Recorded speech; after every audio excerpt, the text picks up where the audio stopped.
Hey everyone, thanks for watching Shipwrecks and Sea Dogs. Remember to click the button below to like and subscribe. Click the button below. Thank you so much and enjoy the episode. It is June 1789. Lieutenant William Bligh, former commanding officer of the vessel HMS Bounty, has recovered from a torturous 3,600-mile journey in a small, overcrowded boat. 2 months prior, he and 18 other men were cast from the Bounty by Acting Lieutenant Fletcher Christian and his fellow mutineers. Through a miraculous accomplishment of navigation and determination, Bligh and all but one of his men have survived, just barely, and arrived at the island of Timor. One of the first tasks Bligh must do is to write to his beloved wife. My dear Betsy, I am now in a part of the world that I never expected. It is, however, a place that has offered me relief and saved my life, and I have the happiness to assure you I am now in perfect health. Know then, I have lost the Bounty. On the 28th April, at daylight in the morning, Christian, having the morning watch, he with several others came into my cabin while I was asleep, and seizing me, holding naked bayonets at my breast, tied my hands behind my back and threatened instant destruction if I uttered a word. I, however, called loudly for assistance, but the conspiracy was so well laid that the officers' cabin doors were guarded by sentinels, so that Nelson, Peckover, Samuels, or the master could not come to me. I was now dragged on deck in my shirt and closely guarded. I demanded of Christian the cause of such a violent act, and severely degraded him for his villainy, but he could only answer, "Not a word, sir, or you are dead." I dared him to the act, and endeavored to rally someone to a sense of their duty, but to no effect. Besides this villain, C. Young Haywood, one of the ringleaders, and besides him, C. Stewart joined with him. Christian I had assured of promotion when he came home, and with the other two I was every day rendering them some service. It is incredible. These very young men I placed very confidence in, yet these great villains, joined with the most able men in the ship, got possession of the arms and took the Bounty from me. I have now reason to curse the day I ever knew a Christian or a Haywood. I know how shocked you will be at this affair, but I request of you, my dear Betsy, to think nothing of it. All is now past, and we will again look forward to future happiness. To you, my love, I give all that an affectionate husband can give. Love, respect, and all that is or ever will be in the power of your ever affectionate friend and husband, William Bligh. The Mutiny on HMS Bounty, today, on Shipwrecks and Sea Dogs.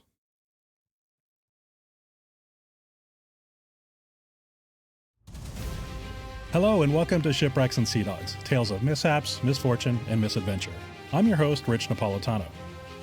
The legendary story of the Bounty Mutiny has been written about at length, and has appeared in multiple Hollywood films and television programs. We have often been shown the vision of a crotchety old William Bligh issuing fierce floggings and belittling insults to a helpless crew, with charismatic and fresh-faced Fletcher Christian acting as a hero. As is often the case, Hollywood used some creative license to offer a more dramatic tale. The true story, however, is not so clearly defined. His Majesty's armed vessel Bounty, also simply referred to as HMS Bounty, began its existence as a collier named the Bethia, in Kingston upon Hull, East Yorkshire, England, in 1784. At just 215 tons, she was a relatively small ship, just under 91 feet long and 24 feet wide. She was a three-masted, fully rigged ship, with no forecastle or sterncastle, meaning all accommodations were below deck. On the 23rd of May, 1787, the Bethia was purchased by the Royal Navy for the specific purpose of transporting breadfruit plants from the Pacific island of Tahiti to British possessions in the West Indies. They hoped the plant would grow well and become an inexpensive food source for the growing population of enslaved persons working the sugar plantations on islands such as Jamaica, Barbados, and Nevis. The Bethia was renamed to HMS Bounty to reflect the bountiful purpose of the ship's voyage. Appointed to command the Bounty was Lieutenant William Bligh, a 33-year-old officer who had served as master of the sloop Resolution, circumnavigating the globe during Captain James Cook's third voyage from 1775 to 1779, Bligh was highly respected, both as a skilled mariner and a knowledgeable navigator. Bligh requested changes to the Bounty to prepare for the mission. Her sails were shortened to withstand the strong winds, and its grand cabin was converted into storage for the breadfruit plants. 4 4-pound cannon and 10 swivel guns were added as well, in case of any conflict. The Bounty embarked on its expedition, leaving from Portsmouth on the 23rd of December 1787, with 46 men on board. 43 Royal Navy personnel joined Captain Bligh, including 4 warrant officers and 2 master's mates, one of which was Fletcher Christian. Also on board were 2 civilian botanists from Kew Gardens, David Nelson and William Brown, who would oversee the care of the breadfruit plants. Lieutenant William Bligh was the acting captain and commanding officer of the Bounty, and the only commissioned officer on board. While his role on the Bounty was that of a captain, his rank in the Royal Navy at the time was lieutenant. 2 days into the journey, Bligh allowed his men to celebrate Christmas Day, and ordered a full allowance of rum and a meal of beef and plum pudding to be issued to every man. Several days of severe weather and strong gales rocked the Bounty in late December, and the crew worked tirelessly through the tempest. Crashing waves soaked their cabins, water got into the bread, and prevented any fires to cook hot food. Bligh ordered extra grog, in addition to beer, to give the crew a bit more comfort in such difficult conditions. The Bounty reached Tenerife on January 17, 1788. Over the next 3 days, the ship was resupplied with fresh water, wine, bread, and beer, while the carpenters repaired the damaged boats and spars. After getting underway again on January 10th, Bligh ordered 2 casks of cheese to be brought up and aired out. Finding 2 wheels of cheese missing, Bligh questioned the ship's cooper, Mr. Henry Hillbrant, and accused the crew of stealing the 2 cheeses. Hillbrant sheepishly reminded Lieutenant Bligh that the cask had been opened before by his clerk, Mr. Samuel, and the cheeses were sent to Bligh's cabin. Without further deliberation, Bligh ordered the allowance of cheese to be stopped until the cheeses were returned, telling the cooper he would give him a damned good flogging if he said any more about it. The following day, Bligh ordered a shift of 3 watches, a change from the usual 4-hour shifts. Of this decision, Bligh wrote, "I have ever considered this among seamen as conducive to health, and not being jaded by keeping on deck every other 4 hours. It adds much to their content and cheerfulness. Some time for relaxation and mirth is absolutely necessary, and I have considered it so much that after 4 o'clock the evening is laid out aside for their amusement and dancing. I had great difficulty before I left England to get a man to play the violin, and I preferred at last to take one 2/3 blind than come without one." The 3rd watch was assigned to master's mate Mr. Fletcher Christian. Christian sailed with Bligh previously to the West Indies, and Bligh mentored him, taught him navigation, and prepared Christian to someday become a commissioned officer. Overall, William Bligh was very pleased with the conditions on board, boasting, "As 2/3 allowance of bread is as much as men generally consume, I ordered them to be put to it on this day, and as their water is all filtered through dripstones, which I have procured for that purpose, few seamen and officers, I may venture to say, can ever boast of more comforts at sea." The first sign of Bligh's dissatisfaction with the crew came on January 23, 1788. The ship's surgeon, Dr. Thomas Huggin, was known to be an alcoholic and was often drunk during the voyage. In his logbook, Bligh remarked, "I now find my doctor to be a drunken sot. He is constantly in liquor, having a private stock by him, which I have assured him shall be taken away if he does not desist from making himself such a beast." In fact, Bligh was well aware of Huggin's drinking prior to the voyage, and petitioned unsuccessfully to have Huggin replaced. On February 9th, the Bounty crossed the equator, and Bligh allowed the men to perform the usual ceremony of King Neptune's court for the 27 men who had never crossed the line. Bligh would not allow the custom of ducking, however, which he referred to as brutal and inhuman. Ducking typically involved attaching a man to a line and sending him overboard into the ocean 3 times before bringing him back up. This varied by the ship and the circumstances, and could be something as simple as having a bucket of water poured over their heads. Nevertheless, Bligh found the practice distasteful, and didn't allow it. Following the ceremony, the men celebrated with wine and dancing. On March 2nd, Bligh promoted master's mate Fletcher Christian to acting lieutenant, and summoned all hands to hear the order read aloud. This was a point of contention for sailing master John Fryer. He had already accused Bligh of favoring Christian when the latter was named head of the third watch.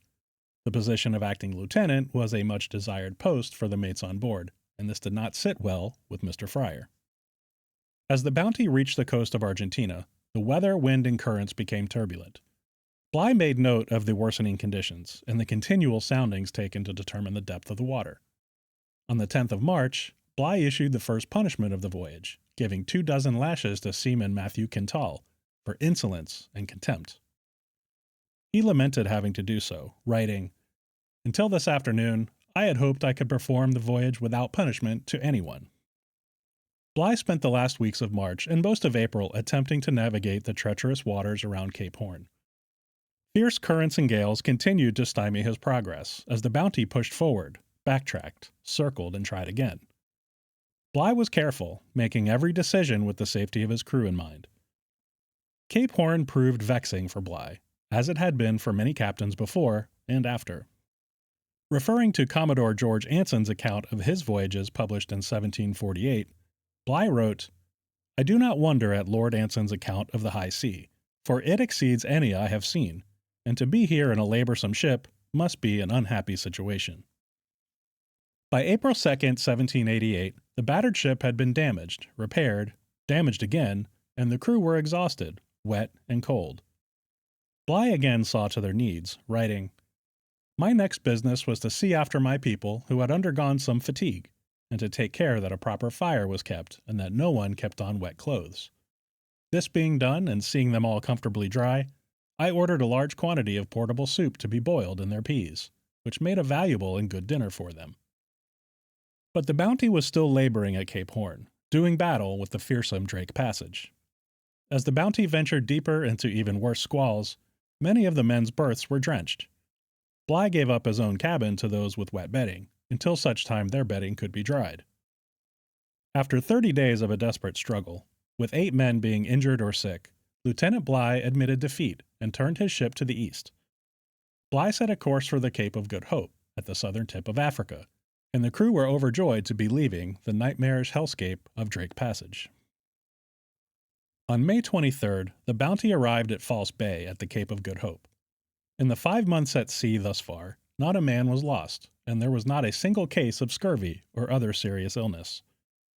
Bligh took pride in the management of his ship, as he insisted on regular bathing, washing of clothes, disinfecting the ship with vinegar, and drying out wet materials at every opportunity.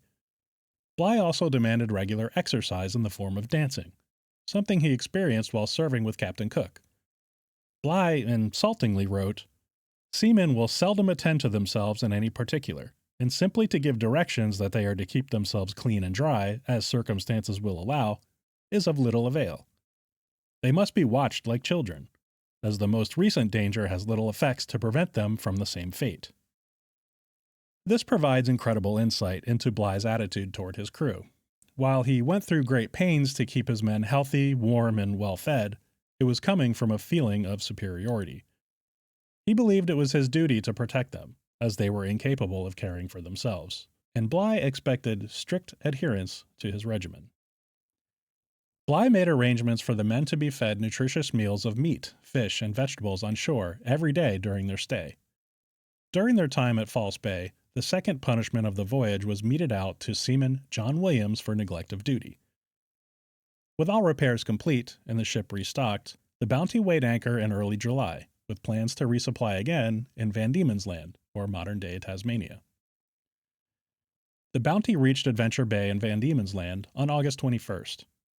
Van Diemen's Land was inhabited by native peoples, but no European settlements existed at the time. The colony of Botany Bay in modern-day Sydney, Australia, had just been formed in January of that same year. During the occasional encounters with the native people, the Bounty crew attempted communication and traded small trinkets such as cloth and nails. The Bounty remained in Adventure Bay for 2 weeks to collect and cut wood, fill casks of water, and forage for food and resources. On one occasion, Bligh went ashore to check on the progress of the wooding party, and found his carpenter, William Purcell, to be cutting the wood improperly, at least in his own estimation. Purcell, being annoyed with Bligh's persistent meddling, replied, You came ashore simply to find fault in something. Bligh then labeled Purcell as insolent and reprehensible and ordered him back to the ship. Bligh chose not to punish Purcell, as he didn't believe he could afford to spare a man. Boatswain's mate James Morrison wrote, "At Adventure Bay were sown seeds of eternal discord between Lieutenant Bligh and the carpenter, and it will be no more true to say, with all the officers in general." The Bounty departed Van Diemen's Land on September 5, 1788. A month later, able seaman James Valentine, whom Bligh respected greatly, died of an apparent infection. Valentine had complained of feeling ill and was bled from his arm by the ship's surgeon, Thomas Huggin. The arm then became inflamed and swollen, and Valentine began coughing up blood, before passing away. His loss was regretted deeply by Lieutenant Bligh, and he blamed the surgeon for the man's demise. On the 19th of October, 10 months into the voyage, Lieutenant Bligh had a run-in with two of his crew. Bligh wrote of this: "Seamen John Mills and William Brown refusing to dance this evening. I ordered their grog to be stopped, with a promise of further punishment on a second refusal. I have always directed the evenings from 5 to 8 o'clock to be spent in dancing, and that every man should be obliged to dance, as I considered it conducive to their health." The surgeon's drunkenness continued to be a concern, as he was lagging in his duties, caring for 4 men being treated for rheumatism, and Bligh increasingly had to see to their well-being. Mr. Huggin himself was one of the men on the daily sick list, and Bligh attributed his complaints to his constant state of intoxication. On October 24th, Bligh ordered the sick to receive daily doses of elixir vitriol, mixed with water. This concoction was a mixture of diluted sulfuric acid and alcohol. It was believed to help scurvy and other maladies, but often caused more damage than it cured. The following day, Bligh discovered the assistant surgeon had been covering for Mr. Huggin, who had been in bed for 4 days in a constant state of intoxication. Bligh had Huggin's cabin searched, and all alcohol was removed. The sick list indicated Huggin was suffering from paralytic affection, and was only able to get out of bed to search for his liquor. 48 hours later, weak but sober, Thomas Huggin appeared on deck for duty. Despite the loss of 1 man and a small number of sick, the Bounty arrived at Tahiti on October 26, 1788. They were greeted warmly by the native people, who guided the ship to Matavai Bay on the northern coast, where the ship made anchor the following day. The Tahitians approached in canoes, and Bligh was given gifts including 2 hogs, a large quantity of coconuts, and a small number of breadfruit plants. The local chiefs asked about Captain James Cook, who had visited the island in 1769 and again in 1773, and he built a friendly relationship with the people. Fearing a negative reaction, Bligh gave strict orders that no one was to speak of Captain Cook's death. In addition, Mr. Nelson, one of the botanists, told the Tahitians that Bligh was the son of Captain Cook, which delighted them. The men mingled with the native people, especially the women, and Bligh exchanged gifts with the island's chiefs. Many Tahitians, both men and women, visited the ship each day, and Bligh became weary of the crowds and extremely mindful of theft. He was careful not to have anything of value in his pockets. However, a number of petty thefts occurred, much to the dismay of the local chiefs, and Bligh was forced to punish the crewmen who had allowed it. On one such occasion, seaman Alexander Smith received 12 lashes for allowing a man to steal a gudgeon, a socket-like fitting on a ship's rudder. The crew were thrilled to be anchored at this island paradise, where the trade winds were pleasant, food plentiful, and the women amorous. Bligh only had the men working light duty, and allowed them to seek out pleasures and relaxation. The lieutenant spent most of his time attempting to acquire breadfruit plants, often dining with the chiefs and offering gifts of food, clothes, and other items. Mr. Nelson created a garden on shore, and planted seeds of melons that he purchased at the Cape of Good Hope. In return, Bligh was supplied with a large quantity of breadfruit seedlings. During the days, the crew performed routine tasks to clean the ship and make repairs, but also to get the breadfruit plants into pots and ready to board. Nights were generally leisurely, and many of the Bounty's crew had taken up with Tahitian women. Much time was spent with the women on shore, in the relative comfort of huts with soft bedding. The women were frequent visitors to the Bounty as well, which Captain Bligh allowed. However, all Tahitian men were ordered to go offshore at sunset. Carpenters prepared the grand cabin to receive the breadfruit, to accommodate for the proper amount of sunlight and water. In the meantime, Mr. Nelson planted the breadfruit on shore until they were hardy enough to transport to the Bounty. Another punishment was necessary on December 5th, when Seaman Matthew Thompson received 12 lashes for insolence and disobedience of orders. A short time later, the troublesome surgeon Thomas Huggin was found on deck, drunk and delirious, and experiencing a shortness of breath. He died that evening, with the cause determined to be alcohol poisoning. Bligh, having been burdened by the man for some time, felt little grief for Huggin, writing, "This unfortunate man died owing to drunkenness and indolence. Exercise was a thing he could not bear an idea of, or could I ever bring him to take a half-dozen of turns on deck at a time in the course of the whole voyage. Sleeping was the way he spent his time, and he accustomed himself to breathe so little fresh air and was so filthy in his person that he became latterly a nuisance." After 2 months at Matavai Bay, 744 breadfruit plants were loaded on the Bounty, and Bligh moved the ship across the bay a short distance to the southwest on December 24, 1788. This new position was safely tucked between reefs and calm waters, and the breadfruit plants could be moved to a spot on shore that would be more advantageous for their growth. This was not terribly far from their previous position, and did not prevent the men from continuing their relations with the local women. By the time they would leave Tahiti, 18 of the men were treated for venereal diseases, which were originally brought to the island by British sailors who landed there previously. The end of December was the beginning of a period of difficulty for William Bligh. On the 29th of December, Robert Lamb, the ship's butcher, received 12 lashes for allowing his cleaver to be stolen. On January 5, 1789, William Muspratt, Jonathan Millward, and Charles Churchill were found missing at the 4 a.m. muster. The men had deserted with the ship's cutter, and had stolen 8 muskets and ammunition. The mate on watch, Thomas Hayward, had fallen asleep, allowing the men to abscond with the weapons. Bligh subsequently demoted Hayward, and had him chained to the mast for falling asleep on duty. As nobody saw the 3 men leave with the boat, Bligh turned to the Tahitians and begged for their assistance in finding the deserters. The native men were hesitant, as the missing crewmen were armed.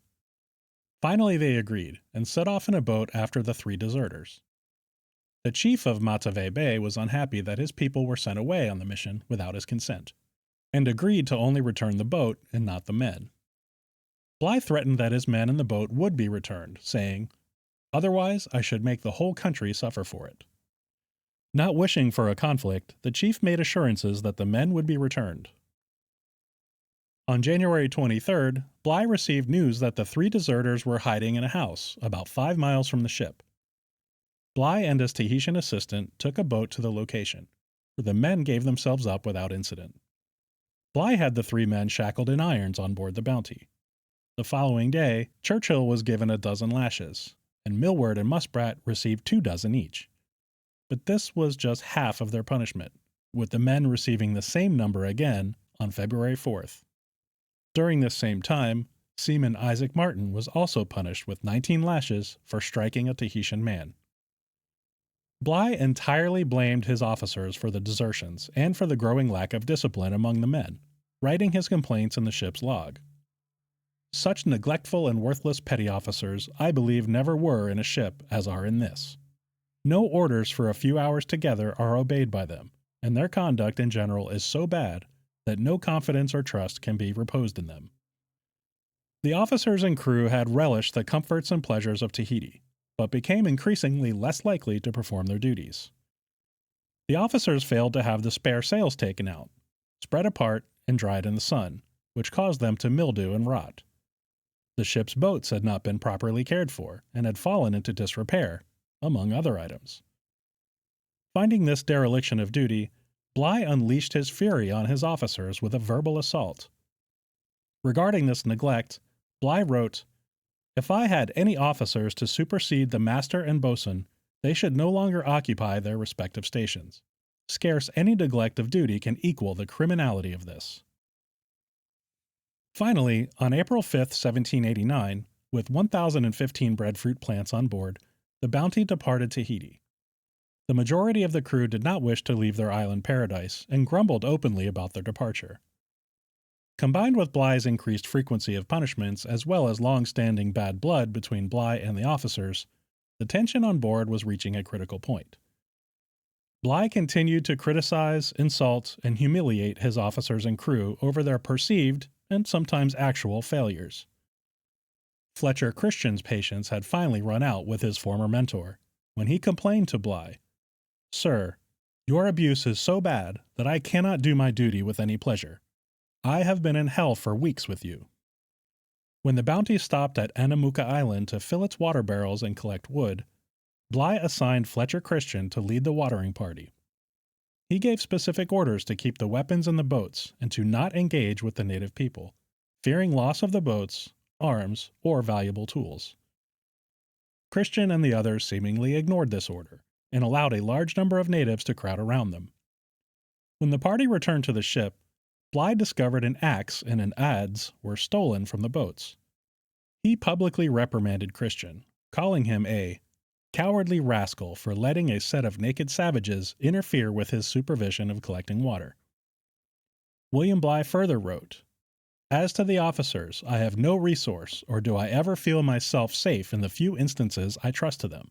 They are lubberly rascals who could easily be disarmed by 5 people with good sticks." On the 27th of April, the conflict came to a head over Bligh's suspicion that coconuts had been stolen. He asked Mr. Fryer, "Don't you think these coconuts have shrunk since last night?"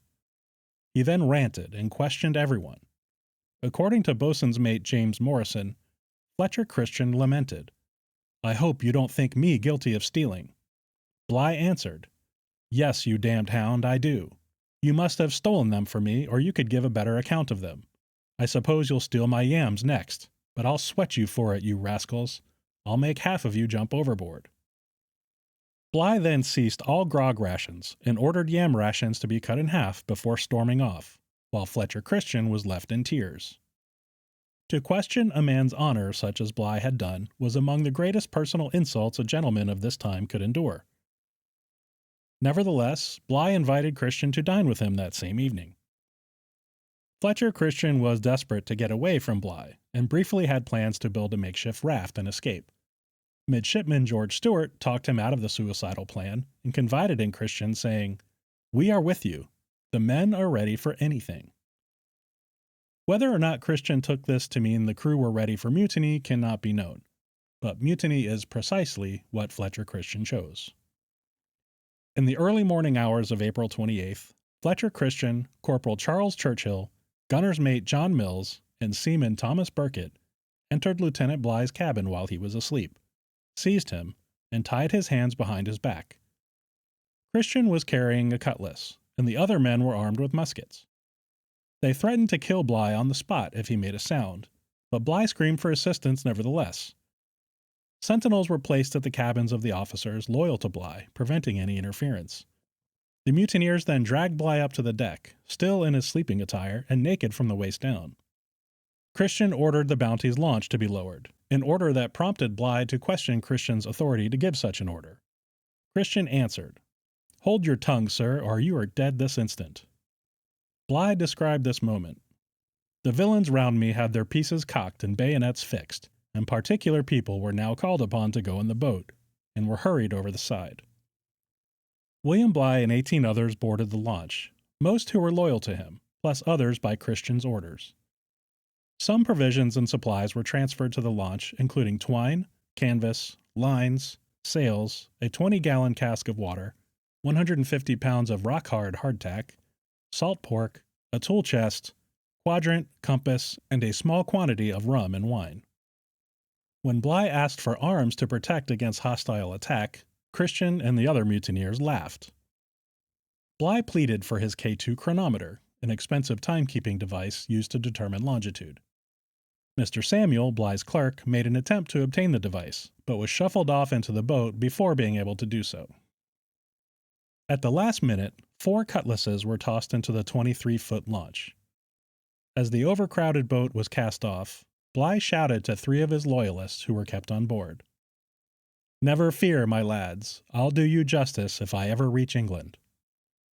Bligh wrote down the names and detailed physical descriptions of every mutineer, and hopes his notes would someday make their way back to England, one way or another. That is going to do it for part 1 of Mutiny on the Bounty. Thank you so much for listening. Shipwrecks and Sea Dogs is written, edited, and produced by me, Rich Napolitano. Original theme music is by Sean Siegfried. For ad-free listening, you can join the Officers Club on Patreon at patreon.com/shipwreckspod. For just $5 a month, you'll get all episodes, all ad-free, plus at least one bonus episode every month. Or if you'd like to make a donation of any amount, you can support the show on buymeacoffee.com/shipwreckspod. Thank you again for joining me, and until next time, don't forget to wear your life jackets.